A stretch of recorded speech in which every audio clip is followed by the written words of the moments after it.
Good morning, saints. Isaiah chapter 5 speaks about God building a vineyard. And in this vineyard, he sets everything up just the way he wants it.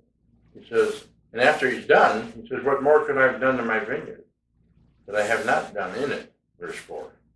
Why then, when I expected it to bring forth good grapes, did it bring forth wild grapes? And so he makes this a comparison because he says, what will I do with my vineyard? Of course, he's going to destroy it. And then the last verses, verse 7, he says, for the vineyard of the Lord of hosts is the house of Israel, and the men of Judah are his pleasant plant. He looked for justice, but behold, oppression. For righteousness, but behold, a cry for help. And it got me thinking, here in Isaiah, as he's talking about the people of the northern kingdom and the southern kingdom, about how they're going to rebel against God and how God will punish them. He talks about the taking away of the 10 tribes up north, the tribe of Judah later on, about their exile and about their return. But we take these here and we apply them into bigger pictures. We can apply them to our lives, to our individuals. We can also see that he speaks a language in the book of Isaiah that is not just pertinent to the local time period, but speaks in a larger language about the consummation of all things. Is this, as he's talking about judgment and restoration, he's not just trying to talk to them in their own time period, but he's excited about the restoration.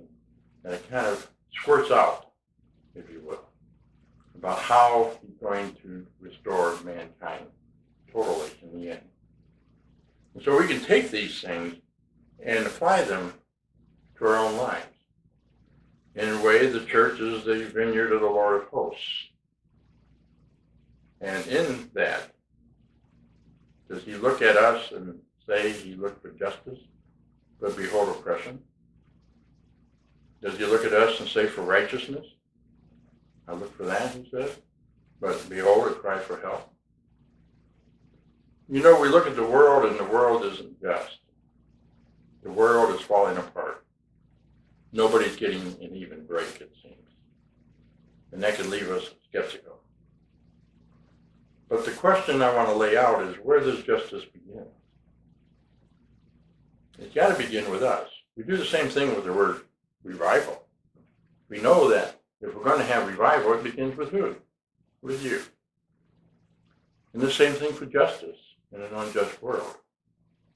And so the question is, are you just? Are you righteous? I know those are interesting things to ask. And years ago, my wife and I, we listened to a preacher preach that every now and then he looked at the 10 Commandments and asked how he was doing. I wanted to raise my hand and say, I think I know. Not pretty well. But the point is, we shouldn't be looking at the 10 Commandments to see how we measure up. We should be looking to Jesus. And if we want justice, we have to take that from within us, the Christ in us. That's what happens when we become followers of Christ. Christ is in us. And that makes us new people with new ideas than what we formerly had. New focus on what we were going to do. And so I ask the question again, as Christians, are you just? Are you trying to restore justice in your own world? To make things better for those around you. Give people an even break. Because that's where it has to begin. And so corporately, if we're all individually looking to be just, to do the just thing, to do the right thing, we have this bigger picture of the church doing the right thing. And that's really the work of God. God has been working to restore justice in an unjust world since the fall of man. And he plans to complete that at the second coming.